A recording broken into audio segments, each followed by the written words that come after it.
Wawancara ke-1 bersama Bapak Tayusman SPD SD, Kepala Sekolah PLT SD Negeri 1 Manggung-Manggung. Di SD Kediten, SD Definitif Pak Tayus, ada seorang siswa kelas 3 yang jarang masuk sekolah. Siswa tersebut kerap tidak mengikuti penilaian. Hingga kini saatnya penilaian sumatif berlangsung, tetapi siswa tersebut tidak datang ke sekolah. Guru kelasnya sudah membicarakan ini dengan keluarga siswa, tetapi orang tuanya bingung harus bagaimana lagi membujuk anaknya agar mau pergi ke sekolah. Orang tua siswa tersebut tidak ingin jika anaknya tinggal kelas, tetapi guru kelas bingung bagaimana ia harus mengelola nilai siswa tersebut. Akhirnya guru kelas 3 meminta bantuan Pak Tayus selaku kepala sekolah. Selama ini, bagaimana Anda dapat mengidentifikasi kasus-kasus yang merupakan dilema etika atau bujukan moral? Jawaban dari Bapak Tayus. Sebelum saya menjawab pertanyaan tersebut, kita harus mengetahui apa itu dilema etika dan bujukan moral. Dilema etika adalah suatu masalah atau kasus di mana proses pengambilan keputusan antara dua pilihan yang sama. Bujukan moral adalah suatu masalah atau kasus di mana proses pengambilan keputusan antara benar dan salah. Jadi, cara mengidentifikasi kasus itu masuk dilema etika. Cara pengambilan keputusan lebih sulit karena perlu pertimbangan yang mana memiliki manfaat yang lebih dan memiliki resiko lebih sedikit. Sedangkan bujukan moral, saya kira lebih mudah mengambil keputusannya karena dua pilihan bertolak belakang antara benar dan salah. Jadi di sini tidak memerlukan pertimbangan-pertimbangan seperti dilema etika. Selama ini, bagaimana Anda menjalankan pengambilan keputusan di sekolah Anda, terutama untuk kasus-kasus di mana ada dua kepentingan yang sama-sama benar atau sama-sama mengandung nilai kebajikan? Jawaban dari Bapak Tayus, pengambilan keputusan pada dilema etika tentu saja saya mempertimbangkan unsur manfaat yang lebih banyak dan memiliki resiko yang lebih sedikit. Tentu saja saya akan melibatkan rekan-rekan guru dalam mengambil keputusan tersebut melalui musyawarah bersama. Yang kedua, dalam pengambilan keputusan, tentu saja saya akan berorientasi dengan aturan yang ada. Langkah-langkah atau prosedur seperti apa yang biasa Anda lakukan selama ini? Jawaban dari Bapak Tayus, pertama mengidentifikasi kasus tersebut. Kapan terjadi, siapa yang terlibat, ditelusuri untuk memastikan kasus itu benar-benar terjadi atau hanya sekedar hoax. Yang kedua, berdiskusi dengan warga sekolah untuk mencari cara pengambilan keputusan. Dari beberapa solusi tentu saja kita memiliki yang terbaik. Tiga, memutuskan solusi yang terbuat dalam pengambilan keputusan yang disepakati bersama warga sekolah. Hal-hal apa saja yang selama ini Anda anggap efektif dalam pengambilan keputusan pada kasus-kasus dilema etika? Jawaban Bapak Tayus, sesegera mungkin akan mengambil keputusan bersama-sama supaya tidak berlarut-larut.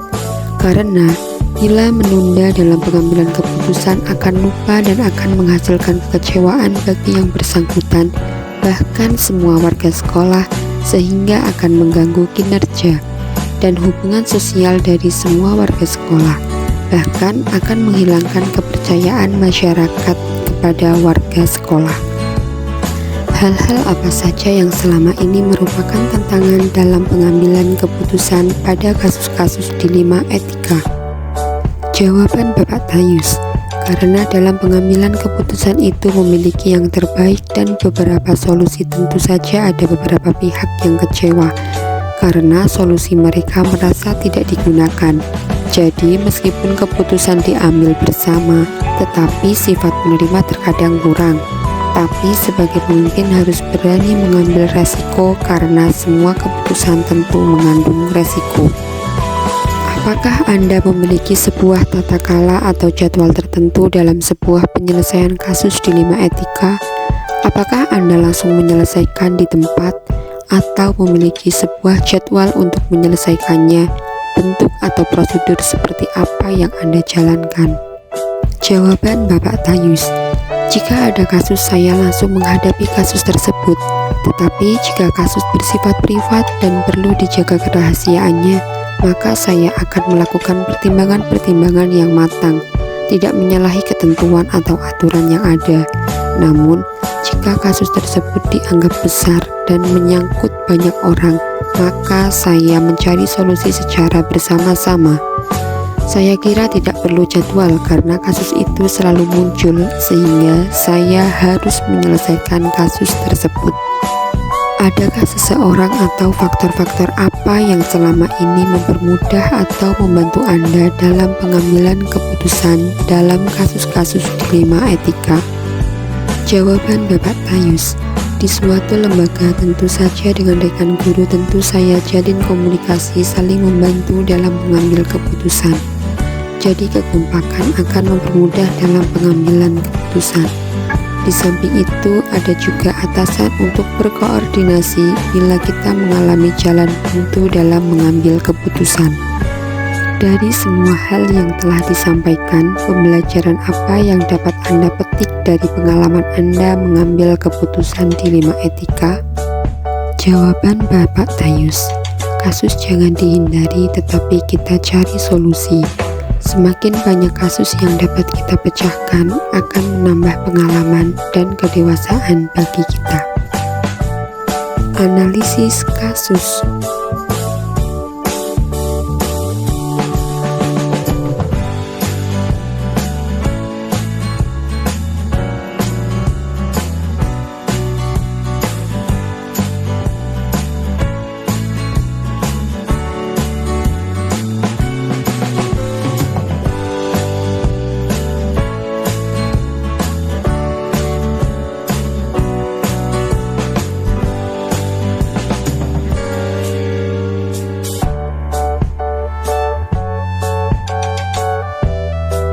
Wawancara kedua.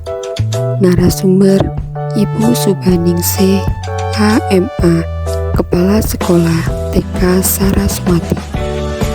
Muning adalah seorang kepala sekolah di TK Saraswati. Anak usia TK biasanya senang jika merayakan ulang tahun di sekolah. Begitu juga siswa TK di sekolah Muning.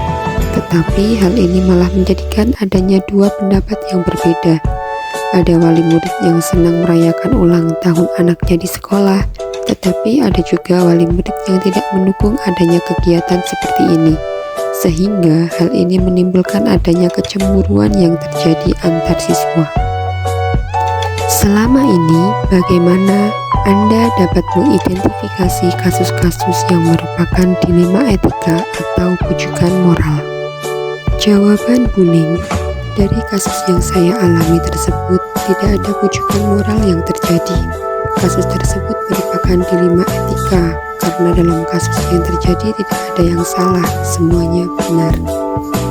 Selama ini, bagaimana Anda menjalankan pengambilan keputusan di sekolah Anda, terutama untuk kasus-kasus di mana ada dua kepentingan yang sama-sama benar atau sama-sama mengandung nilai kebajikan? Jawaban Buning: selama ini saya mengambil keputusan di sekolah dengan bermusyawarah terlebih dahulu dengan semua warga sekolah, karena kasus tersebut merupakan kepentingan bersama yang dapat diselesaikan dengan diskusi bersama. Langkah-langkah atau prosedur seperti apa yang biasa Anda lakukan selama ini? Jawaban Buning: satu langkah awal yang saya lakukan adalah bermusyawarah dengan rekan guru untuk mencari solusi terbaik. 2. Hasil diskusi yang saya dapatkan dengan rekan guru kami sampaikan kepada wali murid. Hal-hal apa saja yang selama ini Anda anggap efektif dalam pengambilan keputusan pada kasus-kasus dilema etika? Hal-hal yang paling efektif menurut saya adalah adanya komunikasi antar guru dan wali murid. Hal-hal apa saja yang selama ini merupakan tantangan dalam pengambilan keputusan pada kasus-kasus dilema etika? Jawaban kuning, menurut saya hal yang menjadi tantangan dalam pengambilan keputusan adalah kurangnya kesadaran murid akan pentingnya pendidikan dan adanya perbedaan pendapat antar wali murid. Apakah Anda memiliki sebuah tata cara atau jadwal tertentu dalam sebuah penyelesaian kasus dilema etika? Apakah Anda langsung menyelesaikan di tempat atau memiliki sebuah jadwal untuk menyelesaikannya? Bentuk atau prosedur seperti apa yang Anda jalankan? Jawaban kuning, dalam menyelesaikan sebuah kasus saya tidak ada jadwal khusus untuk menyelesaikan kasus tersebut, tetapi langsung berkoordinasi dengan pihak yang terkait untuk menyelesaikan masalah yang terjadi. Adakah seseorang atau faktor-faktor apa yang selama ini mempermudah atau membantu Anda dalam pengambilan keputusan dalam kasus-kasus dilema etika?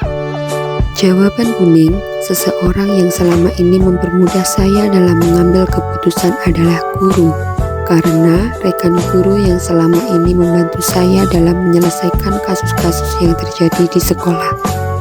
Dari semua hal yang telah disampaikan, pembelajaran apa yang dapat Anda petik dari pengalaman Anda mengambil keputusan dilema etika? Jawaban kuning, pembelajaran yang dapat saya ambil adalah saya dapat mengetahui cara untuk menyikapi berbagai kasus yang ada, dapat diselesaikan dengan cara bermusyawarah yang baik dengan rekan guru. Analisis kasus.